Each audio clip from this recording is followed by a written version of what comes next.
Grandes écoles, universités, la fusion, pourquoi faire ?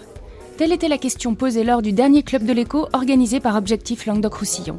La conférence débat s'est déroulée en toute logique au groupe Subdeco.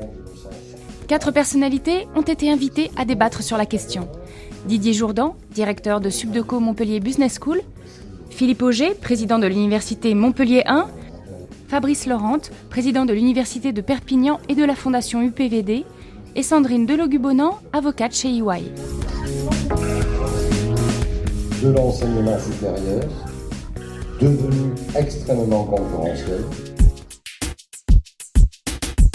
Alors ce processus de fusion, il a été initié donc l'année dernière à la suite de l'élection de nouvelle équipe Université Montpellier 2. C'est un processus que nous conduisons en interne, que nous avons divisé en 5 grandes périodes.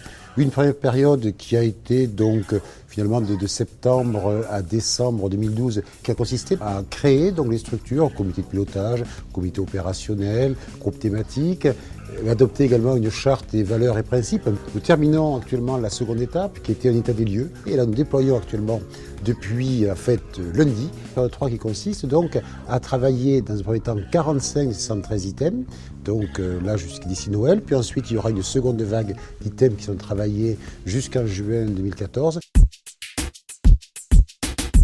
La réalité, c'est que nous sommes aujourd'hui 36e mondial dans le plus prestigieux des classements et dans notre domaine des sciences de gestion, et que nous sommes seuls, sans fusion, avec quand même des alliances stratégiques qui sont extrêmement fortes. Au niveau par exemple du tissu montpelliérain, il faut que nous pensions à sortir de cette solitude qui risque à terme de nous mettre en danger.